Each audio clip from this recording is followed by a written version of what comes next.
मित्रों नमस्कार, मैं हूं राकेश कुमार। आप देख रहे हैं मताभिमत। मित्रों, विशेष सर्वेक्षण संविदा कर्मियों का आंदोलन जारी है।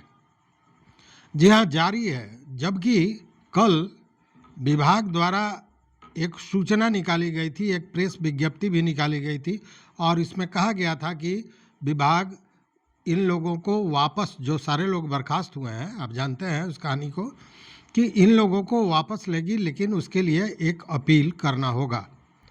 और उसमें यह भी बताया गया था, कल हमने पूरा वीडियो दिया था उस पर, कि 100 लोगों ने अपील की है, जिसमें 54 लोगों का पर कार्रवाई हो गई है, मतलब उनको फिर वापस ले लिया गया है काम पर। तो एक भ्रम की स्थिति पैदा हो गई। लोग एक दूसरे से पूछने लगे, चेहरा देखने लगे कि आखिर अब करना क्या है, क्या अपील किया जाए, नहीं किया जाए।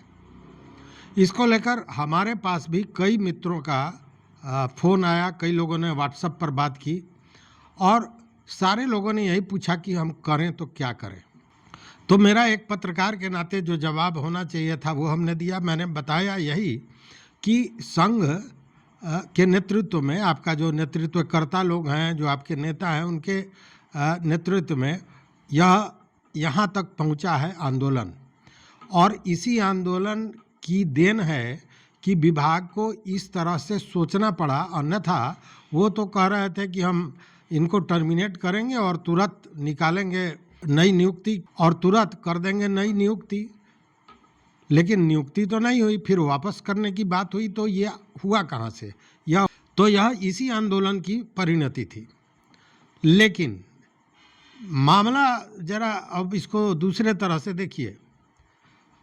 जब आंदोलन शुरू हुआ था तो आपको याद होगा कि पहले 100-125 लोगों को हटाया गया, टर्मिनेट किया गया, फिर दोबारा टर्मिनेट किया गया और बाद में सारे लोगों को टर्मिनेट कर दिया गया। वह डराने का, भय दिखाने का एक अवसर था।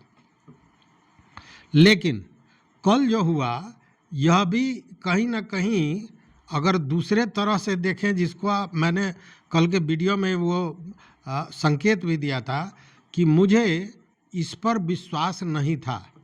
नहीं इसलिए कि मैंने एक वीडियो देखा जिसमें जो विभाग के पदाधिकारी हैं, राजस्व एवं भूमि सुधार विभाग के पदाधिकारी एसीएस दीपक कुमार सिंह, उन्होंने एक वीडियो जारी की थी इसी सूचना को लेकर, जो कल उन्होंने दिया था कि अपील कीजिए और फिर आपको ले लिया जाएगा काम पर वापस।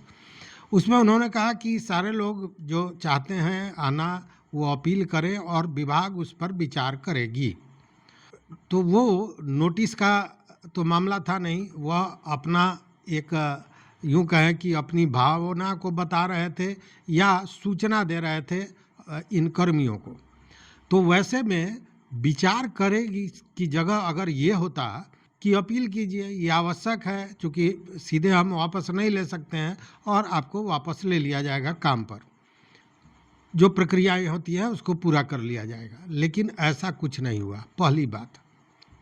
दूसरी बात कि मैंने कल भी कहा था कि अगर विभाग के मन में साफगोई होती, विभाग का मन साफ होता, विचार स्वच्छ होता, तो विभाग इसके लिए कम से कम 2 आदमी को, 4 आदमी को, 5 आदमी को इन आंदोलनकारियों में से बुलाता, उनसे बात करता, कहता कि भाई अभी मैं यह सुविधा आपको दे सकता हूँ, आगे के लिए हम लोग वार्ता करेंगे, बात करेंगे, सरकार से इस पर आगे की चर्चा की जाएगी, लेकिन सबसे पहले आप लोग जाइए और हड़ताल को तोड़ दीजिए और सारे लोग अपील कीजिए, आप लोग काम पर वापस आइए, काम कीजिए। साथ में जो भूख हड़ताल वाले लोग हैं, कोई भी व्यक्ति एक आके उनका भूख हड़ताल समाप्त करवा देता, चूँकि ये 15 दिन से भूख हड़ताल पर थे और इनकी स्थिति दयनीय होती जा रही थी, चिंताजनक होती जा रही थी। लेकिन ऐसा कुछ विभाग ने नहीं किया। और जब विभाग ने ये नहीं किया, उसी समय जो मेरा जो बुद्धि विवेक है, उससे ये लगा कि यह केवल लेने की कार्रवाई नहीं है, यह इस आंदोलन को समाप्त करने की कार्रवाई है। चूँकि आंदोलनकारी वापस हो जाएं, मांग तो उनकी ये नहीं थी। उनकी मांग ये थी कि उनकी मांगों को पूरा किया जाए और इसके बाद मैं एक तुरंत वीडियो देने जा रहा हूं जिसमें मैं ये बताऊंगा कि यह घोषणा ऑलरेडी सरकार कर चुकी है। और आपने देखा होगा एक ऑडियो भी चल रहा है, वायरल हो रहा है, जिसमें नीतीश कुमार कहते हैं कि सारे संविदा कर्मियों को नियमित कर दिया जाएगा और तमाम तरह की बातें। लेकिन इसकी क्या कहानी है, ओरिजिनल कहानी मैं अगले वीडियो में बताऊंगा और वो आवश्यक है। आप देखेंगे तो निश्चित रूप से आपका भी मनोबल बढ़ेगा और साथ में आपको समझ में ये आएगा कि ये कारस्तानी सरकार की नहीं है, ये कारस्तानी कहीं न कहीं विभाग की है। क्योंकि सरकार ने इस तरह का विचार आज नहीं, आज से मोटा मोटी 7 साल पहले इस तरह का विचार सरकार ने किया था। और उस समय जो जो कार्रवाइयाँ हुई थी उन सारे चीज़ों का हमने निचोड़ निकाला है, उस पर पूरा रिसर्च हमने किया है और वो मैं बताऊंगा, तब आपको समझ में आएगा कि वो चीज़ थी क्या। और तब आपको लगेगा कि आपने आंदोलन को जारी रखने का जो निर्णय लिया है, और धन्य है आपके वो साथी जो ऐसी स्थिति में भी, जबकि लोग डर गए थे, सच्चाई यही है कि लोग डर गए थे कि बिना नौकरी के अब हम घर जाएंगे कैसे, तो नौकरी वापस आ रही थी तो सारे भाग जाते, लेकिन ऐसा हुआ नहीं। तो धन्य है आपकी एकता और आपका नेतृत्व भी निश्चित रूप से सलाम के योग्य है, जिसने सही निर्णय लिया। और उससे भी सही निर्णय आज आपने लिया है, वह भी बहुत बेहतरीन है, और वह यह कि ये जो भूख हड़ताल पर बैठे हुए साथी थे उनको आपने उससे अलग कर लिया। आंदोलन जारी रखा लेकिन भूख हड़ताल को बंद कर दिया। चूँकि जो प्रक्रिया होती है इन सारे चीज़ों के लिए, उस प्रक्रिया में भी समय लगता है। और ये जो 6 लोग बैठे हुए थे ये 15 दिन से भूख हड़ताल पर थे। वैसी स्थिति में जान की जोखिम डालकर कुछ भी करना उचित नहीं है, क्योंकि कहते हैं ना कि जान है तो जहान है। इसीलिए आवश्यक था कि इसको हटाया जाए, लेकिन आंदोलन जारी रहेगा। आपको याद होगा रश्मि रथी, जो राष्ट्रकवि रामधारी सिंह दिनकर ने लिखा था, उसमें एक पंक्ति थी रश्मि रथी की कि मानव जब जोर लगाता है पत्थर पानी बन जाता है। तो आपके जोर ने वो दिखा दिया कि विभाग जो पत्थर बना हुआ था उसको भी पिघलना पड़ रहा है, और आने वाले समय में सरकार भी पिघलेगी और इन सारी चीज़ों को पूरा करेगी। चूँकि यह सरकार के एजेंडा में भी रहा है और है, तो फिर इसके बीच में जो आड़े आ रहा है वो कौन है, वो आप बेहतर समझ रहे हैं। चूँकि इसमें नाक की लड़ाई में हम लगातार कह रहा हूँ कि युगों की लड़ाई में ये मामला फंसाया गया है, या फिर राजनीतिक लड़ाई भी हो सकती है, उसका भी इशारा हमने आपको पहले किया था। आज संघ के समर्थन में, आपके आंदोलन के समर्थन में भाकपा माले के नेता लोग आए थे, फिर वो पुष्पम प्रिया चौधरी भी आई थी, उन्होंने भी अपना वक्तव्य दिया, हमने सुना। जो दीपंकर भट्टाचार्य हैं वो आए, उन्होंने पूरे तरह समर्थन करने की बात कही, और केवल बात ही नहीं कही, एक तरह से उन्होंने मिन्नत करके, मिन्नत ही कहेंगे, मिन्नत करके इन भूख हड़ताल पर बैठे लोगों को जूस पिलाया, माला पहनाया और उनके भूख हड़ताल को समाप्त किया। हालांकि देखिए, इसको जिगरा कहते हैं कि 15 दिन से भूखे प्यासे बैठा हुआ व्यक्ति भी जब घोषणा कर दी गई कि भूख हड़ताल समाप्त कर दिया जाएगा, संघ से विचार करने के बाद, नेतृत्व से विचार करने के बाद, तब भी उस जो व्यक्ति बैठा हुआ था, हमने वीडियो देखा, उस व्यक्ति ने कहा कि नहीं, हम हड़ताल नहीं तोड़ेंगे। हमने तो कसम खा के हम यहाँ पहुँचे थे हम लोग कि मांग पूरे हो गया उसके बाद ही हम यहाँ से उठेंगे, चाहे जो हो जाए। मतलब जान की बाजी लगाने वाले, जिगरा वाले जब लोग हैं तो जीत होगी कैसे नहीं साहब, जीत तो दौड़ के आएगी आपके पास। हाँ, लेकिन उसके लिए धैर्य चाहिए। बिहार में ये तानाशाही मोदी जी और नीतीश जी आप लोगों ने कायम कर रखी है। बिहार के नौजवान इतिहास देख लीजिए, कभी किसी तानाशाही को बिहार और हिंदुस्तान के नौजवानों ने चलने नहीं दे। हिटलरशाही नहीं चली तो तानाशाही नहीं चलेगी। और इसीलिए मैं फिर एक बार आपकी जो एकता है, इस एकता को जरूर बना के रखिए।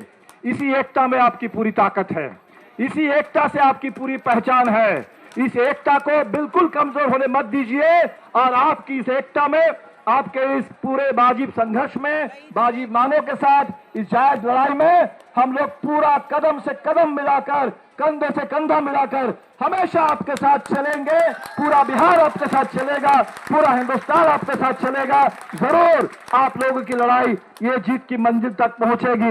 लड़ेंगे, लड़ेंगे, जीतेंगे, लड़ेंगे, जीतेंगे।